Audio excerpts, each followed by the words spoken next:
네, 충청도에서만 이틀 사이에 무려 119mm, 50cm입니다.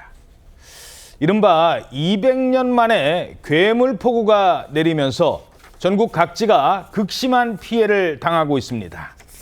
충남에 이어 이번에는 광주, 전남, 또 오늘은 부산까지 이 피해 지역이 아주 심각하다고요? 네, 그렇습니다. 광주 전남 지역에요. 시간당 최고 86mm의 폭우가 쏟아져서 차량과 주택이 침수되는 등 피해가 속출했습니다. SNS에는 광주 곳곳에 침수 피해가 촬영된 사진들도 공개가 됐는데요. 특히 광주의 스타 땡땡 상황이라는 제목의 사진이 좀 눈길을 끕니다. 저 대형 커피숍이잖아요. 네, 맞습니다. 그 대형 커피숍인데 이 커피 전문점 매장 1층이요. 흙탕물에 잠겨버렸습니다. 의자와 테이블이 물 위에 둥둥 떠 있는 모습을 볼 수가 있고요. 심지어 2층으로 올라가는 계단의 일부까지 물이 차오른 상황이었습니다. 또 광주의 한 주택가는 일대가 이 폭우로 잠기면서 주민들이 우산을 들고 무릎 높이까지 찬 물을 헤치면서 이동하는 모습도 볼 수가 있었습니다. 차량들만 둥둥 떠다니는 와중에요. 도로가 폭우로 완전히 잠겨서 구조대원이 허리까지 찬 물을 헤치면서 수색에 나서는 모습도 발견했습니다. 예. 실종 신고도 접수가 됐다고요? 광주 북구에서만 실종자 2명이 발생을 했습니다. 어제 저녁 7시 20분쯤에요. 북구 금곡동에서 홀로 사는 70대 아버지가 연락이 되지 않는다. 이런 자녀의 신고가 접수가 됐습니다. 그래서 경찰이 소재를 파악 중인데요. 농업에 종사하던 이 70대 남성이 양수기를 점검하러 나간 뒤에 연락이 끊긴 것으로 파악이 되고 있습니다. 또 어제 오후 10시 18분께 북구 신안교 인근에서 강물에 사람이 떠내려가고 있다. 이런 신고가 접수되기도 했습니다. 하천 급류에 60대 남성이 휩쓸려서 실종된 상태라고 하는데 경찰과 소방당국에서 정확한 사실관계를 확인하고 실종자를 구조하기 위해서 노력하고 있는 중입니다. 자, 특히 이런 재난 상황에서는요, 어르신들, 환자분들 신속하게 대피하셔야 됩니다. 바로 그런 분들을 위해서 소방대원들이 어르신들 구해내는 영상이 있다고요? 예, 그렇습니다. 경남의 한 요양원 앞에 상황입니다. 요양원 입구가 겨우 보일 정도로 이렇게 앞이 온통 흙탕물로 가득 들어차 있는 상황입니다.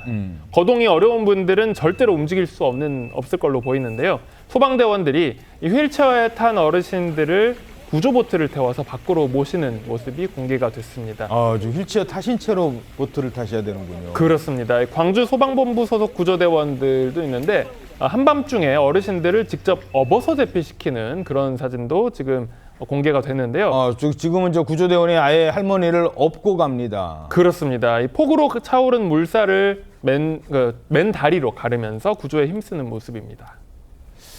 자, 그런가 하면 반려견과 가축들이 그냥 빗물 속에서 우왕좌왕하고 있었대요. 그러자 한 남성이 용기를 내서 이 목줄에 묶인 채 물에 떠내려가는, 휩쓸려가는 그 강아지를 구해줬다고 합니다. 어떤 상황이었습니까? 예, 그 남성이 인터넷 방송을 하는 사람이었었는데 당시 영상이 있습니다. 그 남성이 민가 주변을 돌면서 안전을 점검하던 중이었었는데 그 논두렁에 묶인 강아지 한 마리가 흙탕물 안에서 목만 저렇게 겨우 내놓고 있는 저런 상황을 발견을 한 거예요. 묶여있으니 어디 가지도 못했겠네요. 그렇습니다. 저 강아지가 묶여 있었는데 그래서 저 남성이 본인도 급류에 휩쓸릴 수 있는 위험한 상황이었었는데도 직접 물 안으로 들어가서 강아지를 구해낸 겁니다. 저렇게 끌어안고 목줄을 풀어주고 이제 육지로 올려왔는데 그다음에 저 강아지를 자신의 차에 태워서 인근 동물병원에 데려가서 치료까지 도와줬다고 합니다. 야. 자, 그런가 하면 누군가에게 전 재산일 수도 있는 그런 소중한 물건을 구해준 소방관도 있다고요? 네, 그렇습니다.